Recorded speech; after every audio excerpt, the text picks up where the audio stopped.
We are on page 43 of our workbook.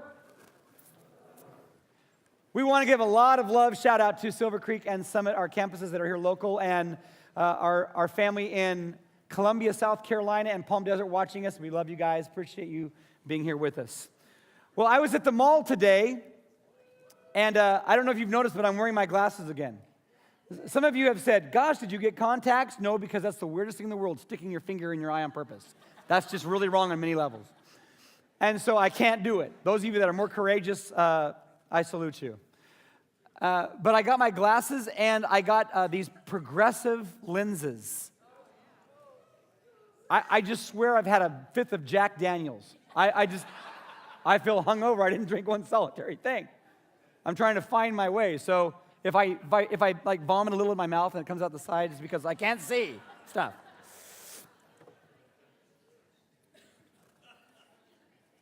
Are you there? Wait. Yes, I see you. On page 43, we're going to start talking about the full circle triangle. Many of you would say, full circle triangle. You are conflicted with your geography and your geometry. No, I'm not conflicted. I want to talk to you about the principle of the full circle triangle. What am I talking about when I say that? Well, in order to understand the concept of this construct, we have to look at Luke chapter 23, verse 34. I want you to look at this verse very carefully because it truly epitomizes the essence of what the heck are we doing there? There we go. Don't you love technology? I'm not throwing anybody under the bus. Will is a great guy. He does a great job with our technology. Could you applaud Will in the back room? Thank you, Will. I'd like us to read this verse out loud together. Ready? Here we go.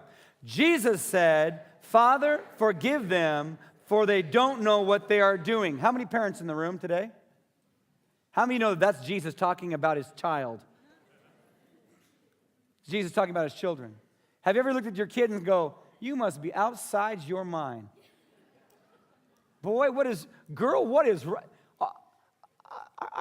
Are you just, a single cell amoeba? What is wrong with you? Anybody? More than once? Any married people in the house? You ever look at your spouse and go like, "Where is my mate and what have you done with him? Bring them back, you clone, you alien weird person." Anybody have a roommate that you wish would move out? You ever feel that situation? Please go. Jesus is going to model for us in this one phrase the most difficult, the most extravagant, the most lofty concept of being a leader that there is. Because, Will, can you put that verse back up one more time, please? The New Testament, the 29 books in the New Testament, the books that were written after the resurrection of Christ, which, by the way, the first book written in the New Testament was the book of Galatians in 54 AD. 54 years after the resurrection of Christ is when the first book was written. The New Testament is written in a language called Hellenistic Greek. So if you go to a seminary and you study Greek, you couldn't go to Athens and communicate because Hellenistic Greek is a dead language that died in about 180 AD. But the New Testament is completely written in Hellenistic Greek. And like in our nomenclature of vocabulary and our sentence structure of grammar, we know how and when things happened by the tense of words, right? If I said the word W-O-R-K, say it out loud. If I said the word W-O-R-K-E-D, say it out loud.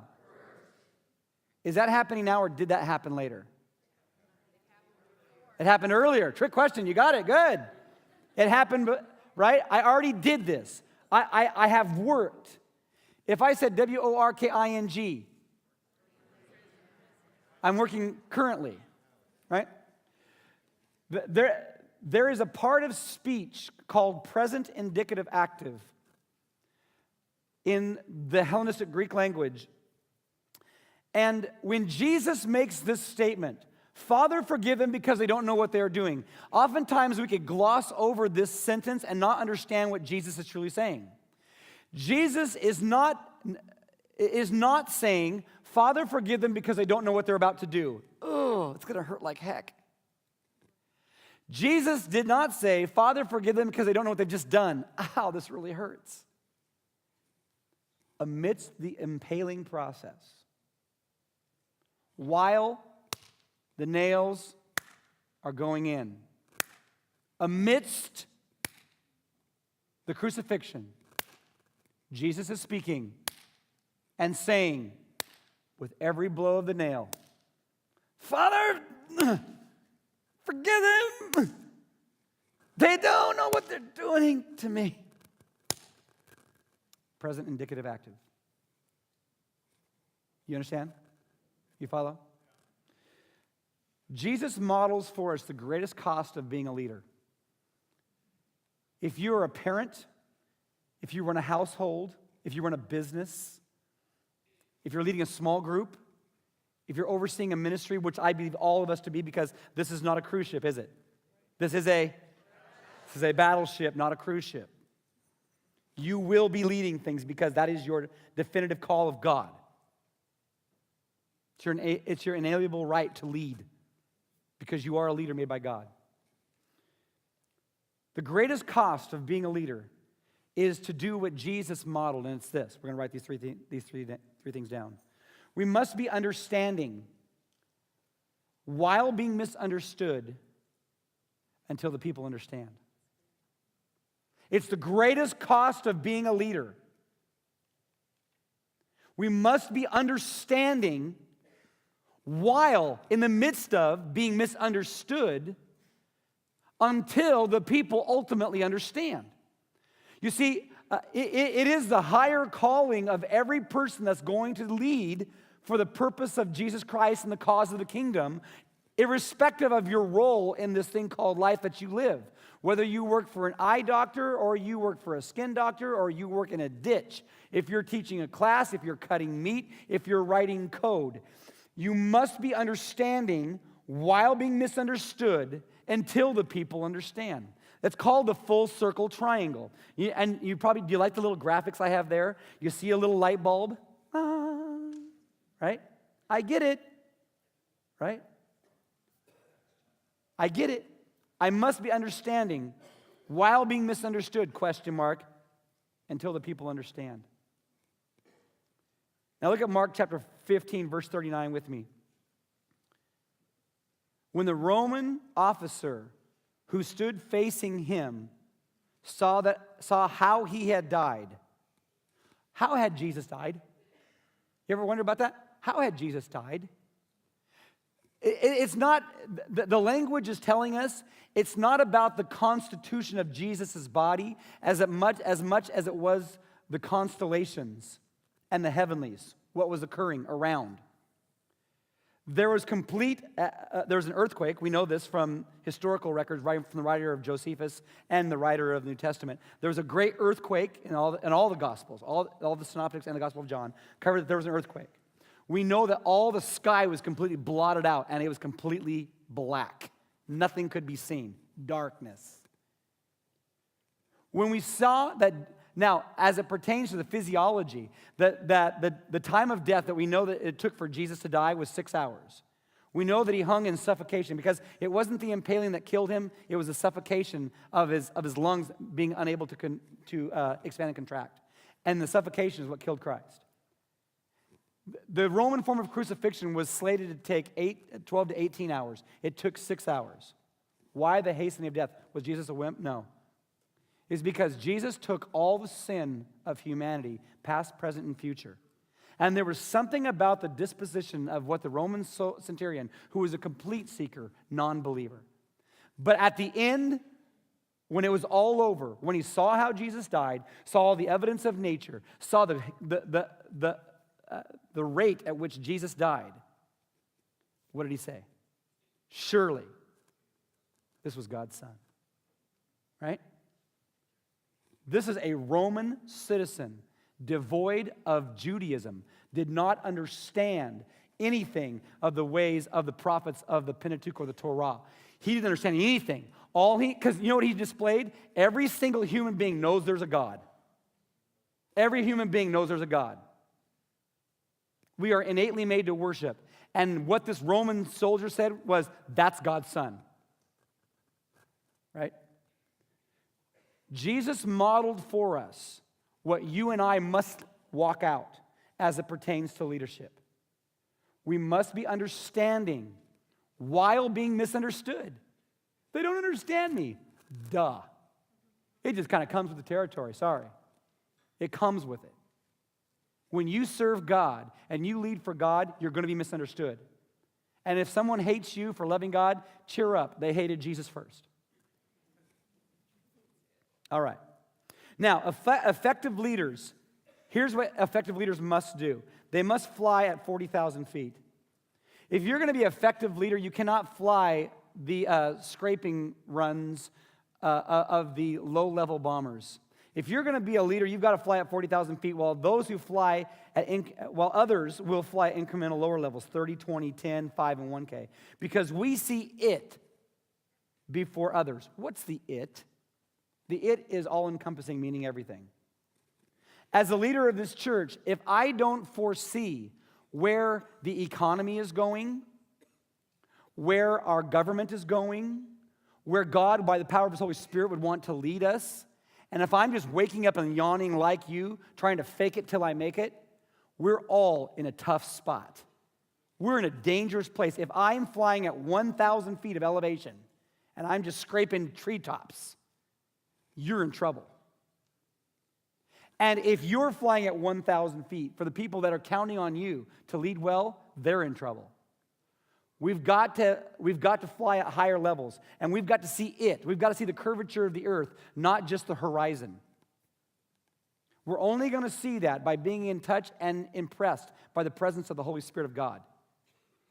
Now, there are some people that are very intuitive leaders, and they kind of get it, and they've trained in their academics, and they have a certain wiring and a disposition of God to see it. But you know what? These are things that need to be cultivated. And the more you're in the presence of Jesus, the more He reveals the secrets to you. Write this down in somewhere in your book. God reveals His secrets to people who are intimate with Him. God reveals His secrets. God reveals His secrets to people who are intimate with Him. There are things I share in the privacy of my bedroom with my wife when we're talking late at night that I will never share with any other person on the globe. Why? Because we have ultimate intimacy. We have a trust. And I will share my secrets with her, and she will share her secrets with me. Like Christ, leaders must navigate the triangle until it comes full circle. What I've seen in so many leaders is that they'll get stuck in one of these three stations. I'll be understanding. Woe is me. I am the victim. I'm a doormat. People use me. I'm so abused. But bless God, He loves me for my sacrifice. Puke, Ralph, barf, vomit. There's nothing noble about that. Then there are people that will just patronize others. I'm flying at 40,000 feet and you're just a simpleton and you're never going to get it because you're just not as smart as me. I'm way more spiritual than you. I'm way smarter than you. And because I know so much more about Jesus and you don't, you're just a simpleton and a dummy, and I'm not. Bless you, little simpleton. Right? You ever been patronized? Does it make you want to punch somebody in the face? Don't patronize. No, I'm not violent like you, Pastor. But doesn't it just, it's just a little bit disturbing being patronized, isn't it? People insulting your intelligence. Because we really must navigate the full triangle until it comes full circle. We have to help people understand. We have to help people understand. It is incumbent upon us to help people understand. Okay, so now there are three stages of making this full circle, this triangle come full circle. And here's the first one. We have to be understanding. In order to be understanding, know this. People need time. People need time. There are three Greek words for the word time. Chronos. Chrones. Chronos. It's where we get the word chronology, right? It's 7:17 right now. If you ask me what's the chronos, 7:17. The other word is the word kurios, Curious. Curios. And that is pertaining to a specific season or a stretch of time. What season? I'm in my mid-40s. You know what season I'm not in? My mid-20s. You know how I know that? I played hoops with people that are in their mid-20s. And the kurios that they're in is not the kurios that I'm in. And my body pays a price for it. Right? And then the last word is the word hura, H-U-R-A. That refers to perfect timing. Perfect timing. Perfect timing. Hura, H-U-R-A. Perfect timing. The best illustration I can tell you is when Matt Hasselback is fading back into the pocket and he sees his receiver running 60 yards down the field. He can't throw it that far. Let's say 45 yards. Okay, he's running 45 yards down the field, right? That receiver is running about a 4.4, 4.5, 40-yard dash, 40-meter dash. He cannot throw the ball where the receiver is now, right? He's got to throw the ball where the receiver is going to be. You know what that is? Hura. It's the right timing, right? It's the right timing. The season, kurios. What season are you in? What time are you in? What time is it? Do you have right timing? People will need all three of those words in order to make the triangle come full circle. Okay, what are the three kinds of time? The first kind of time we're going to talk about is incubation time. When my daughter comes to me and she says, "Dad, can I take a road trip to California? I know I'm 18 and all, and I've never driven to Costco, but can we go to California?" And if she's looking for an answer right now, guess what the answer is going to be? Oh no, that's way too polite. What will the answer be? Heck no! But if my daughter comes to me and she says, "Dad, prepare yourself. I want to lay something very, very heavy on you, and I don't want an answer. Even if it's yes, I don't want it now. I want you to think about this for 7 days, Dad. I want you to pray about it and fast about it because I trust God that He's going to speak to you clearly." Guess what? I'm already closer to saying yes than I was before she asked the question, right? She lays the question out, and now guess what? I have an opportunity to incubate and process, right? People need incubation. The second kind of time is the definition time. We need definition time. Definition time is simply the progression of a definitive beginning and a definitive end, right? That's the window that she gave me when she said, "Hey, don't answer me now. I want you to answer me in 7 days." The more we define the duration of time, the more likely the hura is to occur, and the more likely the kurios is to line up. And when departure happens, the chronos will be favorable for her if the time is defined. Right? Do you understand? Or is that just clear as mud? Got it? Okay. The third kind of time is assimilation time. Assimilation time.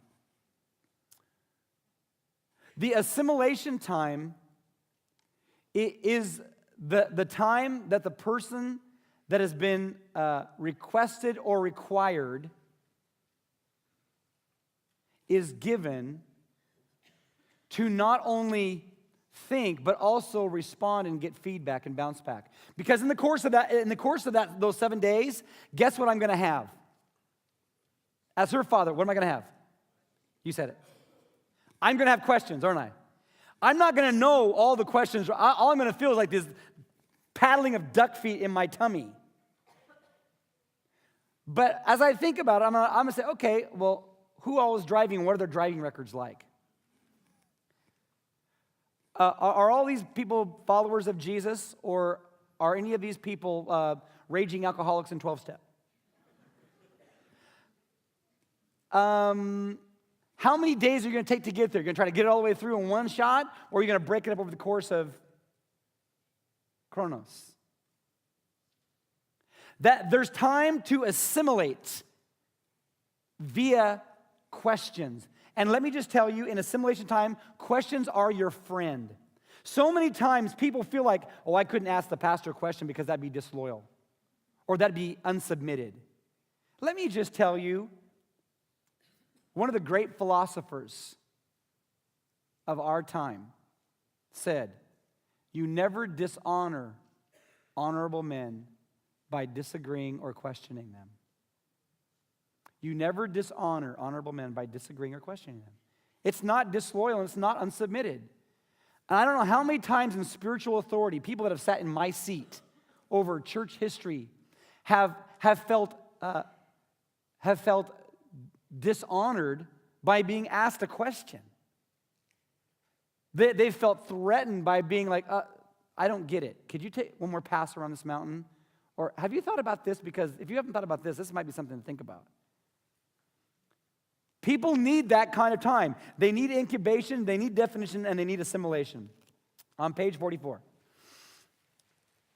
While being misunderstood. Oh, isn't that just horrible when your heart doesn't get communicated? Have you ever been there? When you know you've said something and you have had original intent, and the person who's getting the message doesn't get your original intent? Ay, that's not what I meant. Kayla, that's not what I meant. I didn't mean it that way. Oh, yes, you did, because I heard you say that way. No, not true. Have you ever had your heart misunderstood? People won't make the full circle until they have a strategy. That's the first thing I have you write down. Leaders need a strategy. They need a strategy. The first of the three kinds of strategy is this. You need a personal assignment.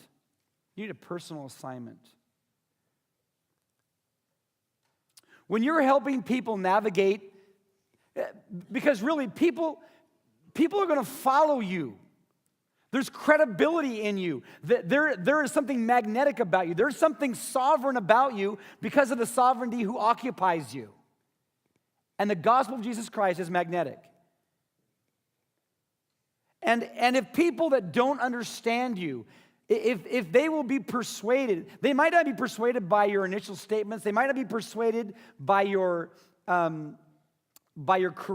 They might not be persuaded by what you're selling initially. But here's what I know. People buy the leader long before they buy the vision. If you're leading people, people buy the leader long before they buy the vision. And people are either going to buy you or they're going to sell you. And if people don't buy you, it doesn't matter what your vision is. People got to buy you. And in order for you to be marketable and sellable in your vision, whether you're leading someone to Christ or you're trying to make a sale of widgets on the docks down at the Port of Tacoma, people have to get the personal assignment. They have to get the personal assignment. Do you know what your personal assignment is? Do you know what God has asked you to do? Because you need to know this, that there's a definitive distinction between good things and God things. There's the Grand Canyon between good ideas and God ideas. Matter of fact, you might want to write that down. Big difference between good ideas and God ideas. I know so many people that don't know their personal assignment, and when they get worn out and they get fatigued, when they encounter the long middle, you know what they do? They quit. People quit. My graduating class had 163 from college. 163 people that had their seminary degree, passionate as pistols to go out and do something for God. I graduated in 1989. 1989. Yes, I know it was another century ago. There are 6 of us in vocational ministry still today. 6. Do you know what they encountered? Did their call change? No. Did God change his mind? No. They encountered the long middle. Because somewhere along the line, people started making good ideas instead of God ideas. And if you're going to have a compelling argument to anybody that you're going to lead, you have to be able to have a simplistic, thus says the Lord, this is what God has told me. And in order for you to get that, you have to pay the price to get that. Because God's not going to drop little fairy dust on your sleeping pillow at night and have it through osmosis sink into your heart. You have to pay a price to get a personal assignment. Number two, the second kind of strategy is resolve. Resolve. We've talked about this a little bit. We need tough skin and a tender heart. We talked about this last week, didn't we? How you can't have thin skin and a thin heart. You can't have tough skin and a tough heart. You have to have tough skin and a tender heart. You know, that's just basically called resolve. Do you know what resolve is?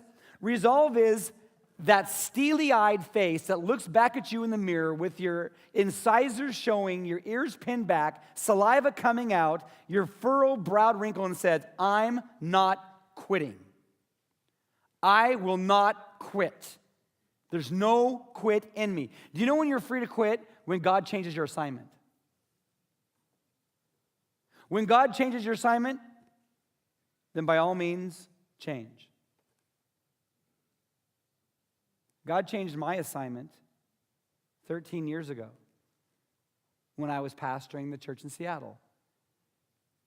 And I was no way going to quit until God said, you're done. And I knew it. And when my assignment changed, then I changed. Can I do that with my marriage? No. You may not. Sorry. I think God has changed my assignment. No, he hasn't. Number three, this doesn't sound very spiritual, but it is absolutely godly. It's exercise. In order for you to be stable while you're being misunderstood, listen, you gotta break a sweat every day. Every day you need to break a sweat. And then following that up, you need to ask yourself this question: am I eating to live or living to eat? Am I eating to live or am I living to eat? And why is that so special? Well, here's why.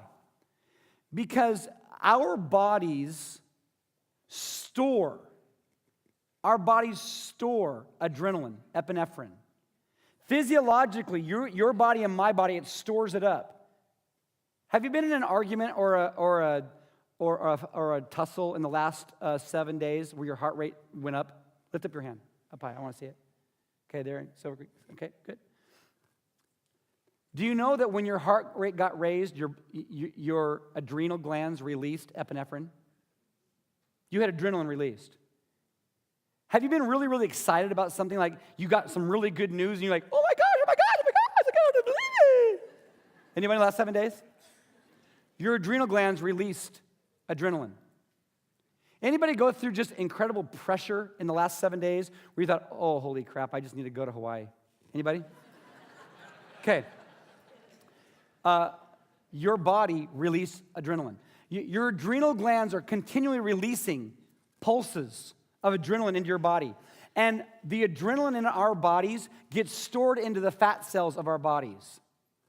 And if that adrenaline is not burnt off out of the fat cells of our bodies, the net result is depression. It's true. This is science. That's just medical science. You ever wonder why you get depressed? You have too much adrenaline secreted from your adrenal glands and absorbed by your fat cell tissues that have not been burned off, that are stored within your physical body. Oh, the devil's just been with me. No, you haven't been on the treadmill. No, I'm not kidding. This is why that's why the Apostle Paul said, right? I beat my body and make it become into subjection. Physical training is good for you. I mean, the Apostle Paul, the author of 50% of the New Testament, exhorts us more than 7 times in the New Testament to exercise our bodies. He didn't know the physiology, but the Holy Spirit gave him insight, right? You need exercise. until the people understand. Okay, relationship needs a track to run on. Relationship needs a track to run on. Relationship needs a track to run on. Okay. When I was a kid, we used to have these little remote control racetracks, figure eights, and you'd squeeze the little trigger and these little cars, and you just juice them on the corner, and they go flying off the edge. Anybody ever use those little things? Well, if you take those little cars who had little magnetic needles and the juice was being transferred from the track, from the wall outlet, through the cord, to the track, and when the needle of the car was put in the groove in the slot, they got juice in it, and the wheels started to spin, and it went around the track, right? If you were to take that car and set it on the carpet and squeeze the trigger, that car ain't moving. In order for people to fully understand, there needs to be a track for people to run on, and you have to supply that track for them. That's what you have to do as a leader. And if you don't give them a track to run on, they will not be able to make it around the track. The circle will never be completed. Tina, who are you texting?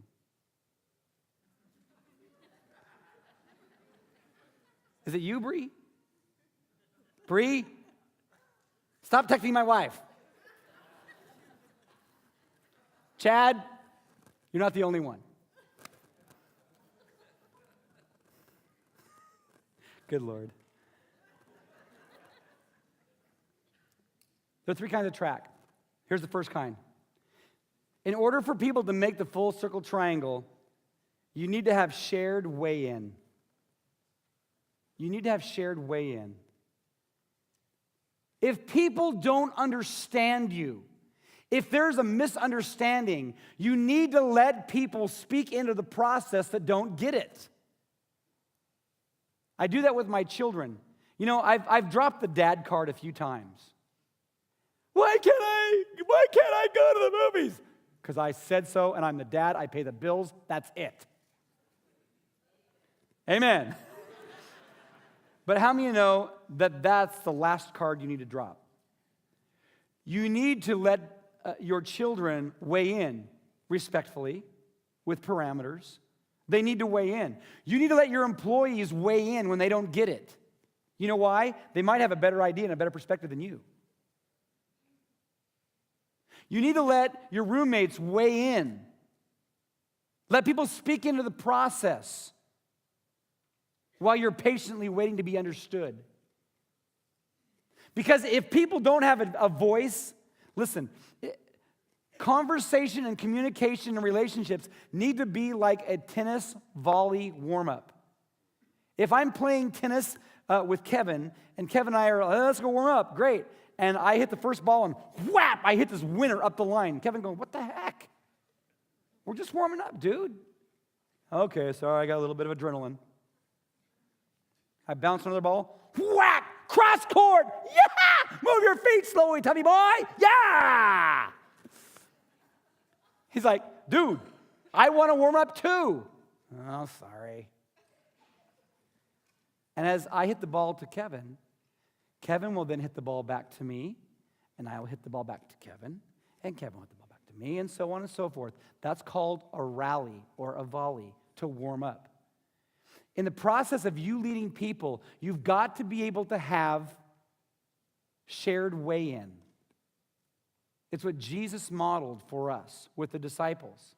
He let the disciples speak into the process. And Jesus, by the way, oftentimes, Jesus inquired before he informed. You know, when I'm leading my staff here at the church, if I'm not pleased with their production or productivity or their thought process of how they came across what they came across by way of deciding something, rather than jumping down their throat, do you know what I'm going to do? I'm going to ask them a question. Hey, walk me through what you were thinking when you ran up the credit card $3,000 over budget, and we have an approved budget, and you know darn good and well you never should have done that. But go ahead and walk me through what you were thinking when you exceeded that budget. Right? Now, do you know what I'm doing? I'm giving them an opportunity to have shared weigh-in. Because quite possibly there's something they don't understand really. Or quite possibly they have a rebellious gene in their spiritual DNA that needs to be disciplined. And it's much better if they tell on themselves than you expose them. I'm just rebellious. I'm so sorry. I don't want to be rebellious. That's okay. I love you, but don't ever do that again. Okay? Because if you do, you won't work here anymore. Okay? Okay.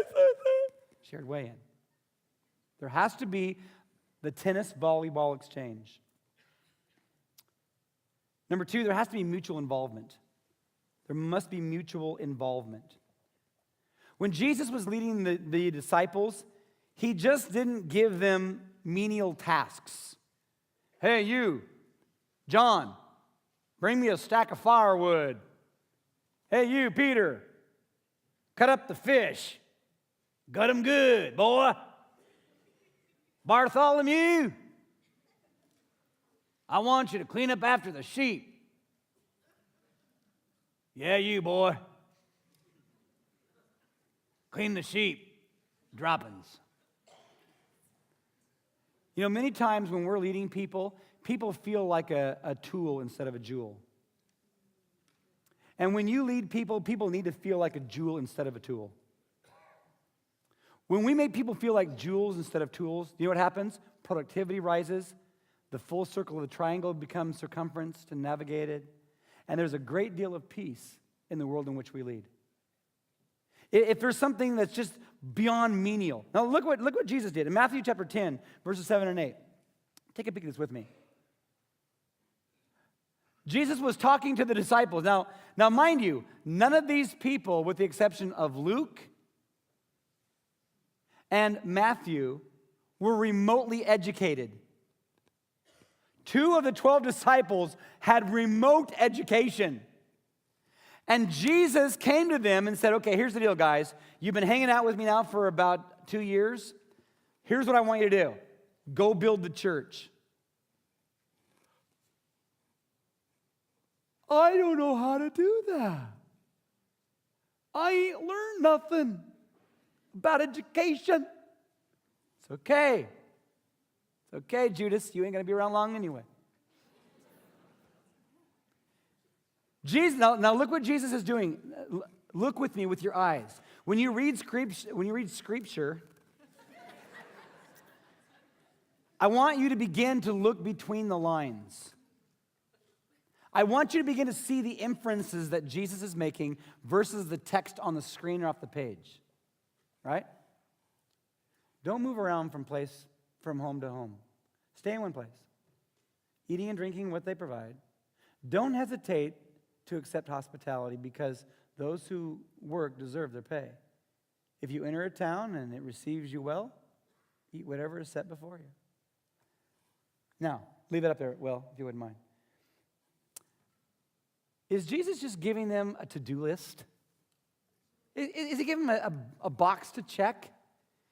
He's asking them, Jesus is inviting them to elevate their discerning abilities, make assessments, make decisions,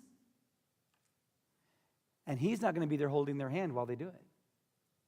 He's not going to abdicate. He's not going to dominate. He's going to, remember last week? He's going to, say it out loud, participate. When it comes to delegation, you don't abdicate, you don't dominate, you participate. Jesus is participating with giving the disciples significant, weighty things to do. Come on, you got to start giving your kid weighty responsibilities. You got to start giving your employees weighty responsibilities. People in your small group that you're leading, you got to start giving them weighty meaning. Don't just be the guru of your group. Oh. Shh, here comes the group leader. Everyone's head lower than mine. Lower than mine. Everyone's head.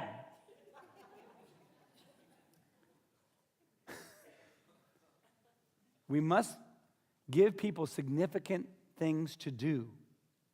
And you've got to be okay for them to fail and fail huge. You've got to be okay with messes.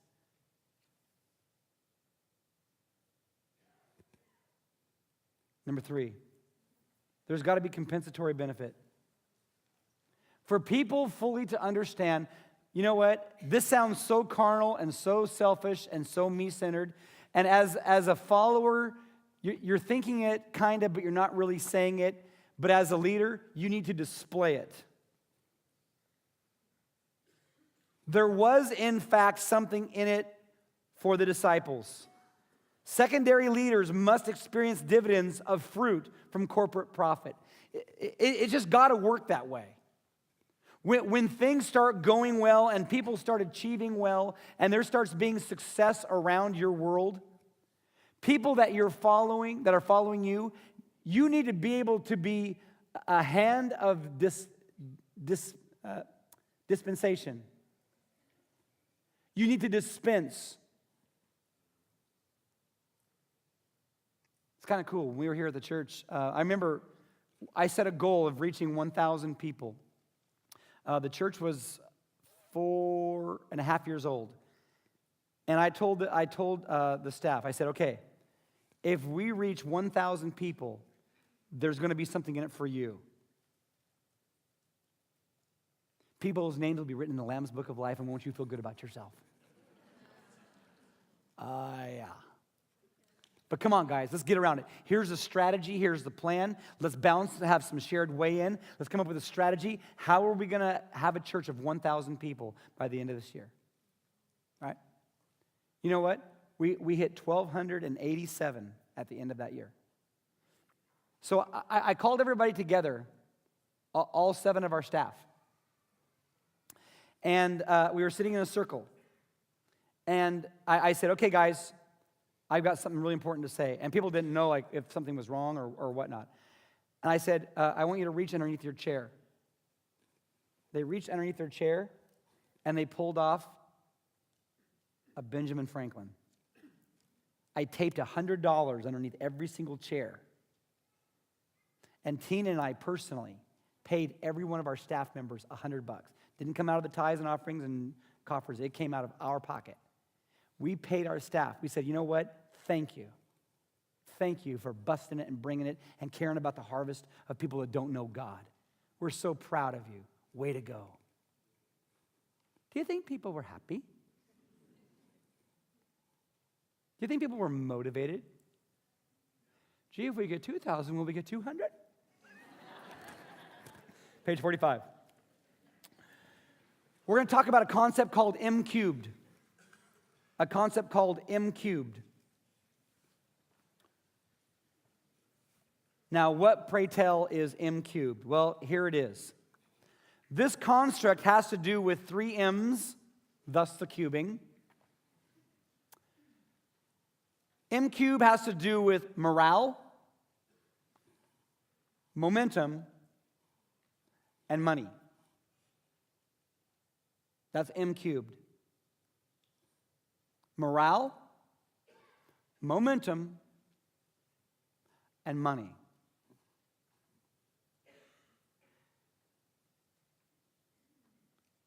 Morale, momentum, and money. The 3 M's.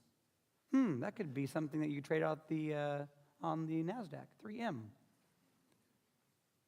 Morale, momentum, and money. M cubed. Okay, let's take a look right now at Ephesians chapter 4 and verse 3. I want you to listen to what the Apostle Paul, between the lines, listen to what the Apostle Paul is writing to the city of Ephesus in 63 AD on his second missionary journey when he's writing this letter to these people in the city of Ephesus, this port city of Ephesus. He says, make every effort to keep the unity of the Spirit through the bond of peace. Were there a lot, leave that up there, Will. Were there a lot of other things that were pretty important with the church, do you think, you suppose? Would you suppose that there's like, by the way, when it comes to tithes and offerings, by the way, when it comes to taking care of orphans and widows, and oh, by the way, when it comes time to feeding the poor, and oh, by the way, when it comes time to dividing the Word of God and the Holy Scripture, and oh, by the way, do you think there was probably some pretty significant things? You think? Thumbs up? Okay. He says this, the most important thing that I want you to do in this thing called the family of God is I want you to make every effort, above all else, make every effort to keep the unity of the Spirit. What is he talking about? Here's what he's talking about. He's talking about M cubed. All right. Now, we're going to go down to the first blank, and we're going to talk about a flywheel. A flywheel. So what is a flywheel? A flywheel is a mechanical device with a significant momentum of inertia used as a storage device for rotational energy. Basically, it's energy in motion or kinetic energy. What did you just say, and what does that got to do with Ephesians? I'm going to get to that real quick. A flywheel is a mechanical device with significant momentum of inertia used as a storage device. How many of you have Tupperware at your house? You ever experienced leftovers? Anybody? How many of you love leftovers? Hands down. All children, no leftovers. I think leftovers are great because we ain't got to work then. Work's been done. We store the food, right? We've cooked the food on Monday, didn't eat it all, scraped it into a bowl, put the sucky little top on it, and it put it in the refrigerator, and it's left there until like June. No. It's left there for a week or so. That's what a flywheel is as it pertains to energy. Now, where would I have seen a flywheel, Roger? Well, you would have seen like a potter's wheel. A potter's wheel is a flywheel. You pump the pedal, you stop pumping it, and there is motion that's captured, and the potter can still work with the clay, right? You would see it in a windmill. The wind turns the big paddles, and even after the paddles stop moving, the flywheel continually holds that energy that's been stored in there. You'd see it in a dam, Grand Coulee Dam. When the water goes over and turns the turbines, it holds the energy and it passes the energy out, and you turn your lights on your house. A flywheel. Now, you ever felt like you're out of energy? Yes. Today and now. Basically, what happens, why there is so much discord and chaos in people's life is that people are exhausted. People are fatigued. People are more bone tired now than ever before in human history. You know why? Because technology has told us a lie. It hasn't been able to deliver on its promises of making our life. I remember watching cartoons when I was a kid, how space-age Jetsons would make life so much easier. We had all this flying technology, right? Well, the more technologically advanced we become, the more relationally disconnected we find ourselves. It's true. We Skype, we text, we Facebook, right? And we're more relationally disconnected than ever before in human history because technology can't deliver. And we are working countless hours with less to show for it than ever before in human history because of economics. And people are bone tired. And when you get tired, don't you know you become grouchy? Anybody experience that? You become tired and Jesus becomes invisible. Okay. So, as a leader, you've got to recognize this. Come on. There's no margin for you not to understand this. You cannot not get that. You've got to be able to understand, right? The full circle triangle. You've got to be able to get this.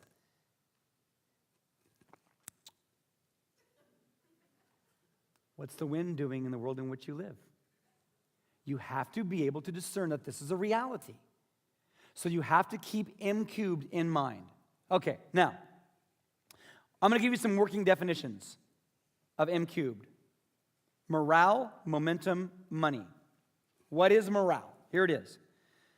The state of the spirits of a person or group as exhibited by confidence, cheerfulness, discipline, and the willingness. Underline that word willingness when you come to it after you've filled in the blanks. The state of the spirits of a person or group as exhibited by confidence, cheerfulness, discipline, and willingness to perform assigned tasks. All right. The question is, who are these people? Where do they live so I can hire them? Where is this person and where does he live so I can date him? Where is this girl and where does she live? I want to marry her. Now, these people just don't randomly have high morale. Do you know what morale is? Morale is created by leaders. Do you hear me? Morale is created by leaders. Now, notice I didn't designate the kind of morale. Because morale can be low. You ever work in a place of low morale? You ever go to a school where there's low morale? Ever be on a team, low morale? Ever be in a family where there's low morale? You know what there is? The absence of leadership. Because the primary leader doesn't understand that the primary leader's role is to create morale among the people that they lead. And I'm not talking about volume or hype. I'm not talking about pithy little phrases that are just, you're living from one cliche to the next. Make it a great day. I'm not talking about that. I'm talking about purposefully creating an environment and a culture where morale is very high. How do we do that? Conflict resolution. We resolve conflicts. Do you know one of our staff core values is a 7-day no stew clause? We've talked about that a little bit, right? You got 7 days to process. According to Matthew 3 and Matthew 18, you got 7 days. If you've got a beef with somebody, you make it right in 7 days because that's how often the sacrifice occurred. And if you didn't make your relationship right in 7 days, whatever the issue is now, they're not wrong, you are. You have conflict resolved. Conflict doesn't get to fester. It gets confronted in the light. You build high morale. You give verbal praise to people in front of their peers. If someone does a good job, you tell them, man, I'm so proud of you. You build high morale. If you're the leader and you blew it, you own it and say you're sorry and move on. Don't blame shift. You own it. Hey, you know what? The amount of times I've apologized to my kids and my wife have made me a rock star in their eyes. Versus all the grandiose things I ever would have done by way of, economic or materialistic accumulation. When I humbly just said, you know what, I just blew it, and I blew it huge. I 911 World Trade Center falling down, blew it huge, and I am way sorry. Would you forgive me? Do you know what that does to morale? It soars, right? Every leader that leads for Jesus Christ, for the cause of Christ, it's incumbent upon us to create very high morale. Very high morale. Number 2, momentum. Momentum.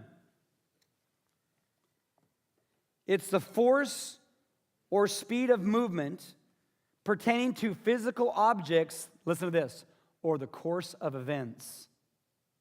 The course of events.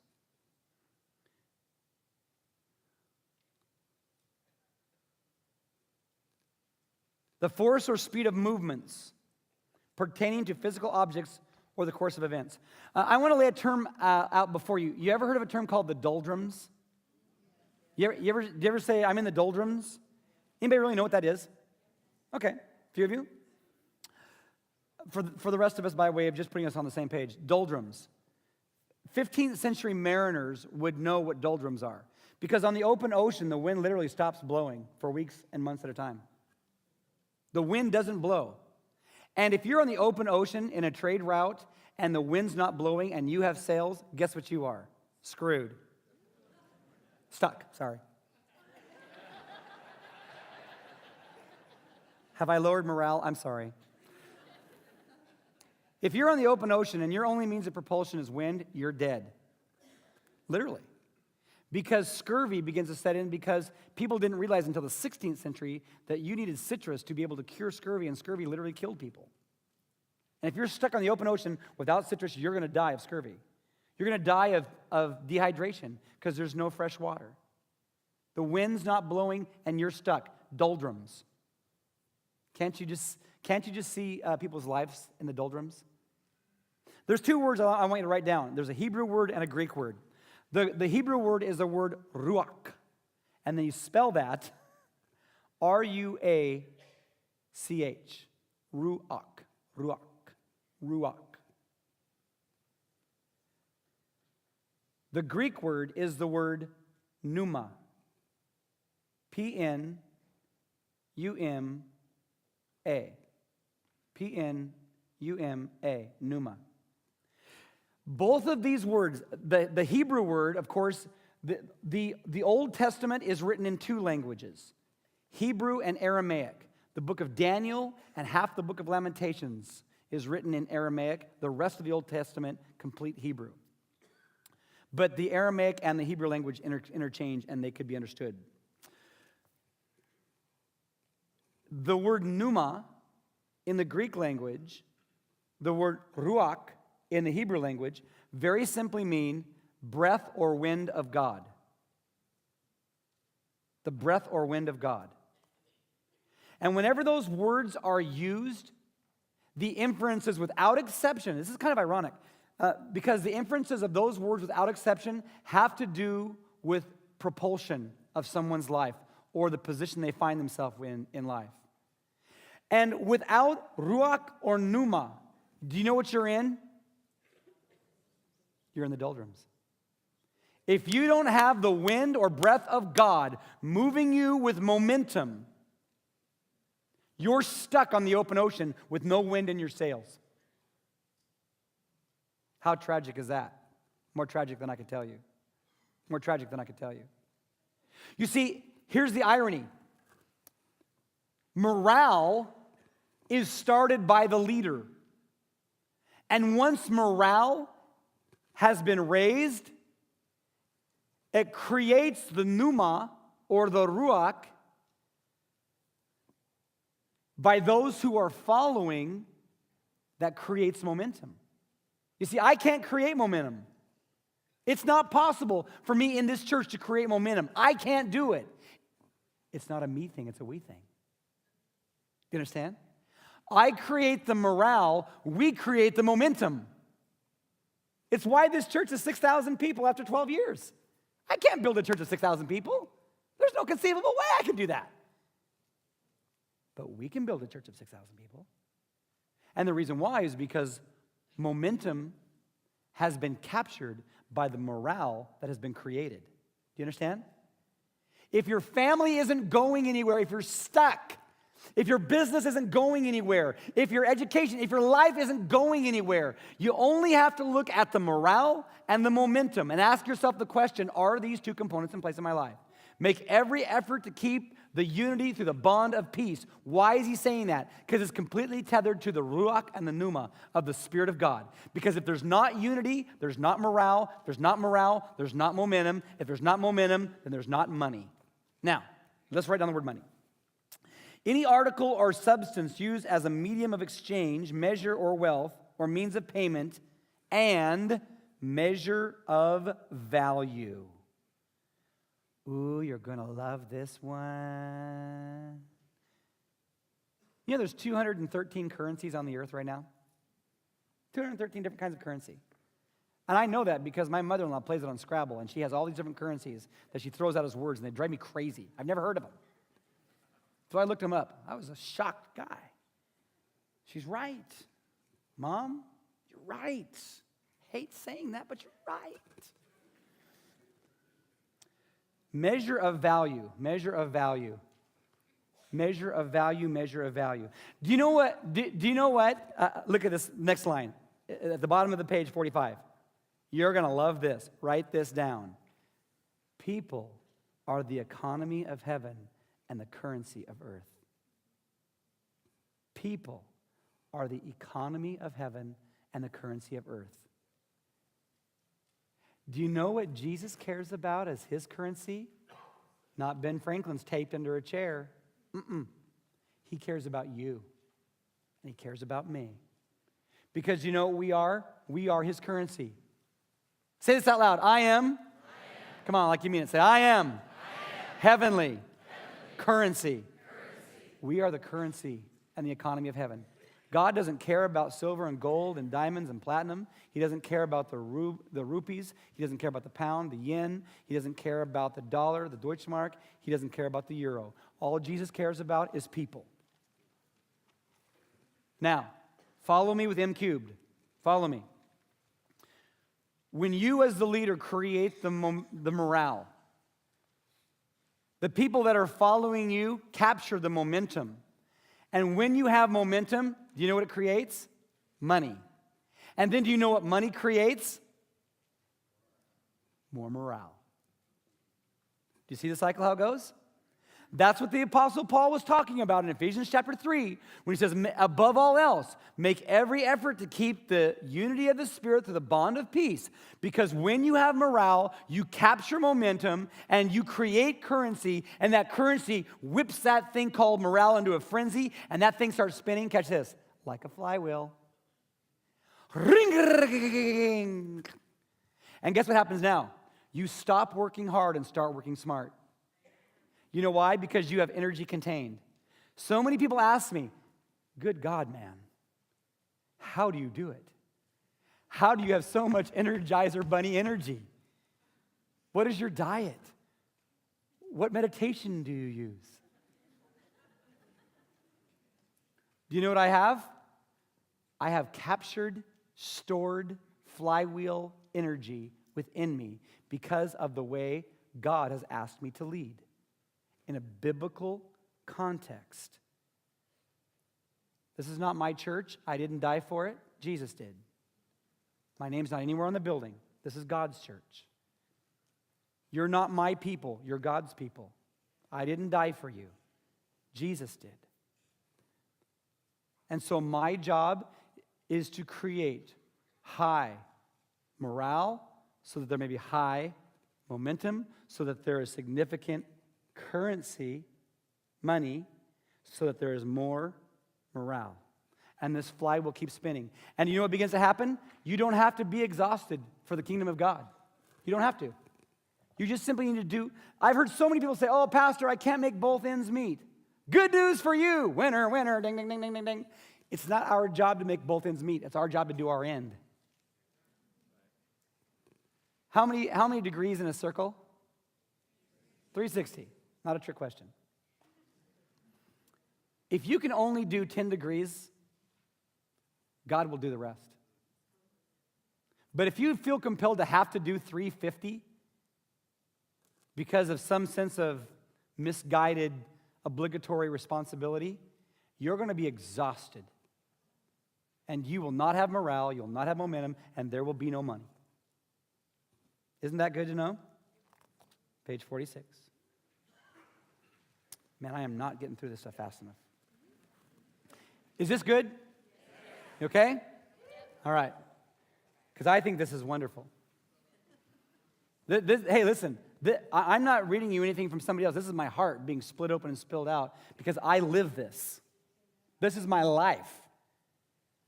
And it is proved and tested and tried, and it works.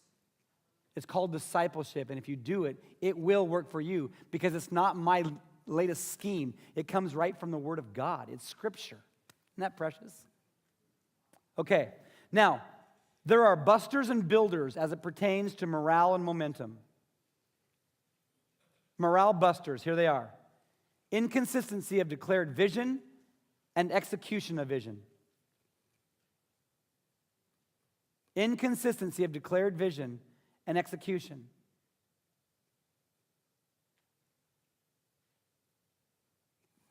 See that prophetic word up on the wall up there? Discipleship? That's the vision, that's the prophetic word of the year. Would you say that we've pretty much followed that all the way through for 2010? We're pretty much following that all the way through, aren't we? Can you imagine if I said, word of the year, discipleship, January, let's rock it. And February rolls around. Yeah, I'm not down with that one anymore. Water baptism. We're going to do that rest of the year. Here we go. Water baptized. Teaching that for 4 weeks. I'm tired of water baptism. You ever been around that kind of leadership? It's vision of the month stuff, right? Here's the second one. Random vision changes. Vision of the month. Random. It busts morale. It busts morale when there's just random vision changes. Here's the greatest one of all, though. Over-promising and under-producing. Let me just tell you, there's nothing that busts morale more than over-promising and under-producing. I remember when my dad came home when I was a 7-year-old kid, And he told us, he said, I just got a big bonus, and we're going to Disneyland!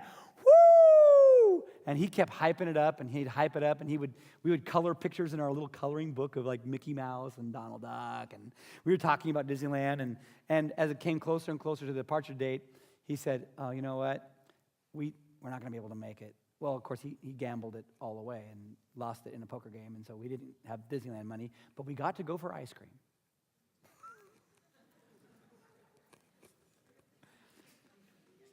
Overpromise, underproduce. Right? You follow?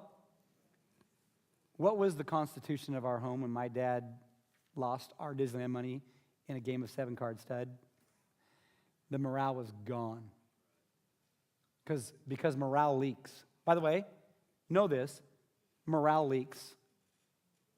Morale leaks. You might not be doing anything wrong. You might not be doing anything wrong. There's no busters. I hung my bike up in the rafters of my garage last spring. I took it down yesterday wanting to ride it, and those tires were flat. And I pumped those suckers up before I hung up the thing up. And I thought, I had a squirrel up there just chewing holes in my tire. How'd that happen? Do you know what happened? It leaked. Morale leaks, and you have to keep filling your culture in which you live with morale. And if you're not filling your culture with morale, morale is going to leak out of your world. So what are some morale builders? Well, what I've noticed in the area that I lead, when we have play days and getaways. Isn't that fun? Last year, I told our whole staff to be down here at the church. We blindfolded them and got them on a bus. Boy, they're trusting people.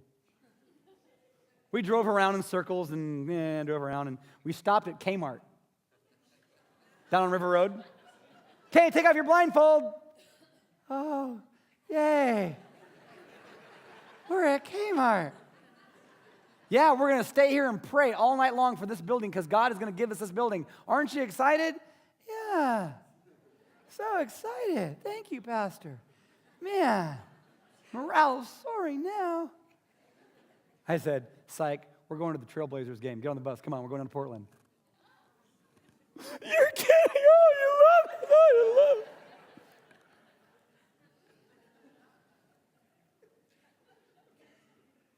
Surprise the whole team with perks for corporate accomplishments. Surprises for the whole team for perks. When we did a conference not too long ago, and this is no big deal, not really, but it is kind of a big deal when you start adding up the man hours and the woman hours of work. But I said, you know what? Everyone take Tuesday off. Everyone's got Tuesday off. Woohoo! People were so pumped up because of a great conference that we pulled off. We gave everyone Tuesday off, an extra day off. People were so excited. Equipping your team with the best tools available. You know, our staff guys and gals, they're not getting rich working here.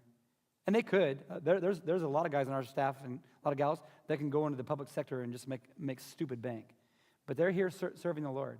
So you know what? I make sure that they get the very best tools to do the very best job that they can do. And they get the best tools. Because I don't want them to not be able to make the bricks without the mud and the straw. I want them to be able to have the tools to work with. What are momentum busters? Inner team discord and unchallenged.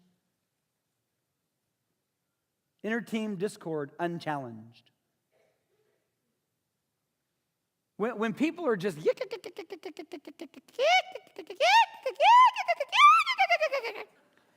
when that kind of thing exists in a home, in a business, in a school, on a team, you know what? If there's discord, forget it. You're not going to achieve anything.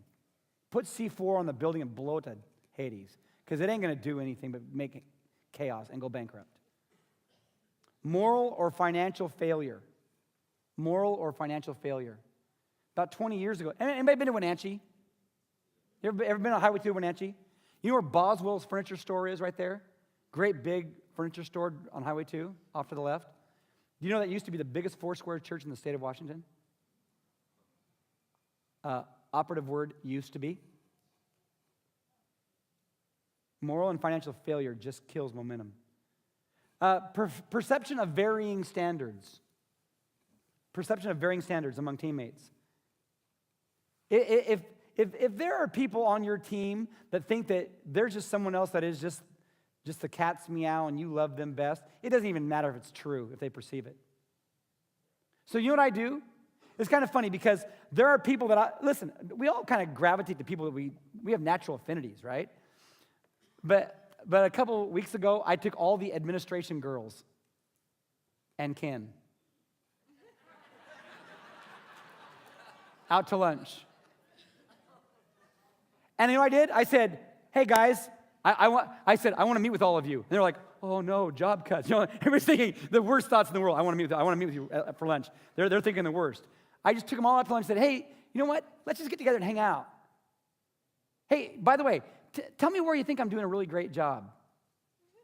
And by the way, tell me where you think I'm really stinking up the joint and need to grow and get better as a leader. And tell me, you know, where you think we're just being solid, but we could probably improve if we put our shoulder to the wheel a little bit harder. We had a great lunch. I took all the kids' ministry people, took them out to lunch. You know, I work really hard to try to dispel any sense of like, oh, that's the pastor's pet. You know why? Because it busts momentum. It busts it. What builds momentum? Well, there's some natural things. Growth builds. Hey, when you see like good things happening, don't you know that makes you capture the wind in your sails?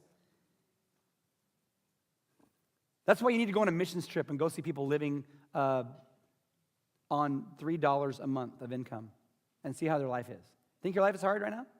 Go check out somebody who lives on $3 a month and just see how their life is. You know, when you see the blessing of the Lord, it changes you. Positive change.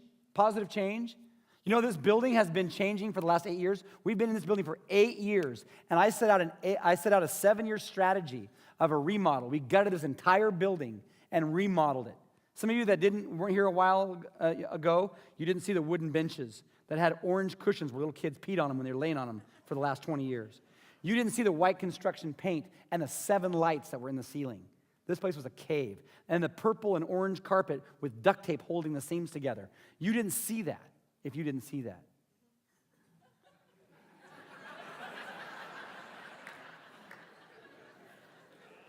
He's such a deep man.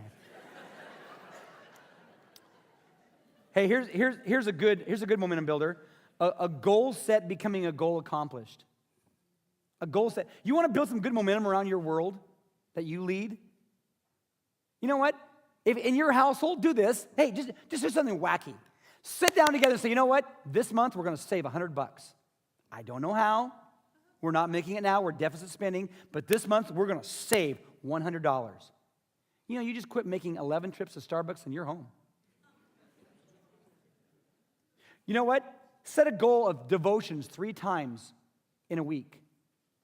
Just set a goal. Have everybody in your family, your house, in your business, in your small group. You know what? 3 times this week we're going to do devotions. Set a goal and achieve a goal. You know what that does? It just captures momentum because goal set and goal achieved. Now, real quickly, we're going to get to this last page. Money busters. Money busters. Now, of course, you know I'm not talking about paper and gold. I'm talking about flesh and blood. Right? We got that analogy? Because people are the economy of heaven and the currency of earth. Missed or canceled appointments.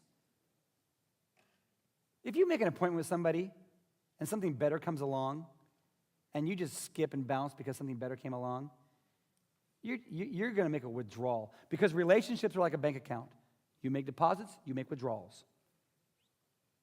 I remember so well in the year 2000, Y2K, the Seattle Seahawks were playing the Miami Dolphins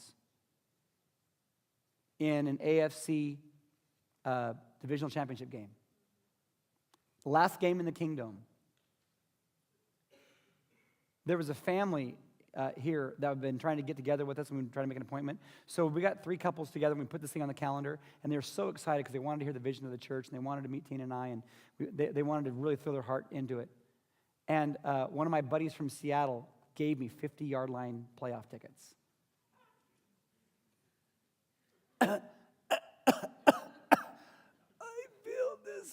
this coming on? What a conundrum, huh? I mean, I was crying. I literally cried. I don't want to go to dinner with him. I want to go watch the Hawks. It was the worst dinner I ever had in my whole life. But you know what I wasn't prepared to do? I wasn't prepared to bust momentum or money or morale. No way. Because the premium was too high. Because people are the economy of heaven, the currency of earth. Unreturned phone calls, emails, and texts. Emotional confrontations. Emotional confrontations. Do you know that when you're really ticked at somebody, you should shut your mouth and not say a darn thing? If you're mad, shut your pie hole. Don't say a darn thing when you're angry. Because it won't remotely sound like Jesus. And you can't take it back. You can't take it back. You can apologize, but you can't take it back. What are money builders? We've alluded to this a little bit, but praise in the presence of peers. Consistent compensatory reward. And quality time with the primary leader. These three realities begin to build people as much as anything that I do as a leader. And you know what? With the compensatory reward, it's not about the amount, by the way. It's not how much. It's not opulence. It's gestures. Consistent gestures of appreciation. And do you know when Jesus was leading the disciples, he was consistently doing these things time and time and time again.